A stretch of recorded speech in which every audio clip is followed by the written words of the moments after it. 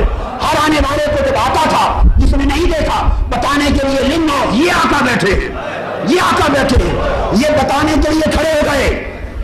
صحیح بخاری اور مسلم کے الفاظ میں سب اشکال جو کسی شاعر نے لکھے وہ نص حدیث نے ختم کر دیے کہ وہ تو پہلے ہی کھڑے تھے ہر آنے والے کو بتانے کے لیے للناس کے یہ حضور بیٹھے۔ اب میری بات سمجھے؟ پھر کیا ہوا؟ فَطَّافِقَ مِن جَاءَ مِنَ الْأَنصَارِ مِمَّن لَمْ يَرَ رَسُولَ اللَّهِ يُحْيِي أَبَا بَكْرٍ حَتَّى أَصَابَتْ شَمْسُ رَسُولِ اللَّهِ فَأَقْبَلَ أَبُو حَتَّى ظَلَّلَ عَلَيْهِ بِرِدَائِهِ۔ پھر کیا کہ کچھ لوگ وہ جنہوں نے حضور کو نہیں دیکھا تھا آگے، اب آگے لفظ حضور کے تو نہیں ہیں، نہ سیدنا صدیق اکبر کے، یہ راوی بیان کر رہا ہے، حضرت عروہ بن زبیر کے لفظ ہیں۔ حدیث پڑھو تو اتنے فرق کا شعور پیدا کرو اپنے اندر۔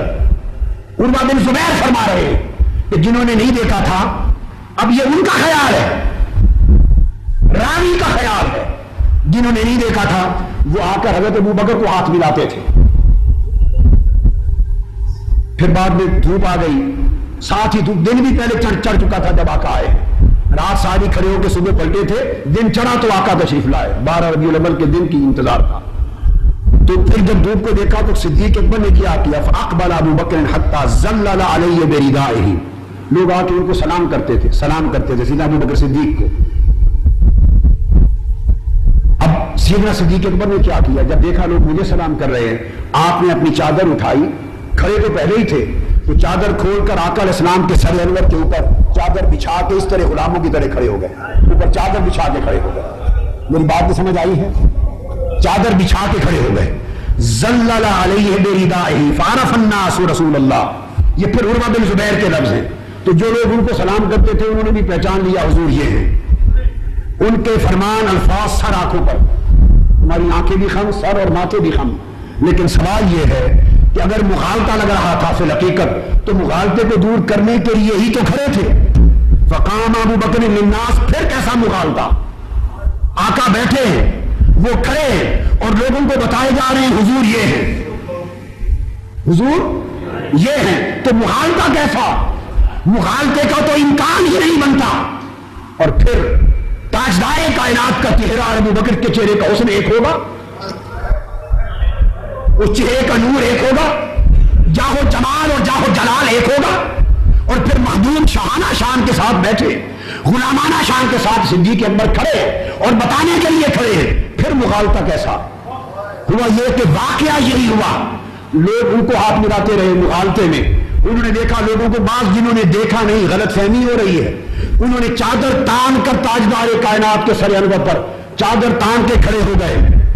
اب چادر تاننے سے بعض شارحین نے یہ لکھا تاکہ دھوپ سے بچائیں، چادر تان لی سورج چڑھ گیا تھا تاکہ دھوپ سے بچائیں۔